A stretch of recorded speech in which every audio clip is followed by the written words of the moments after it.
horta ma isweydiisay qaabka loo cabiro buuraha?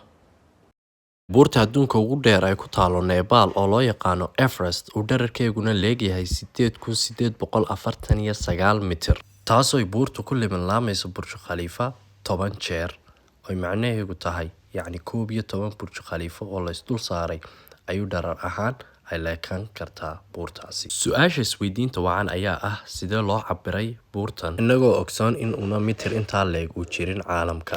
Habkii ugu horreeyay ee la isticmaalay ee lagu xisaabiyay dhererka ayaa ahaa maths ama xisaab, gaar ahaan trigonometry. Surveyorska cabiraya waxa ay sameeyeen in ay samaysteen 2 pointi, kadib labada pointi waxa ay siisay triangle kaas oo run ahaantii u sahlaya in ay helaan height-ka ama dhererka ay leegtahay buurtani. Caalamkii ugu horreeyay ee isticmaalay waxa la oran jiray George Everest oo ah ninkii loogu magac daray isagoo kaliya isticmaalaya theodolite si uu u helo angleska.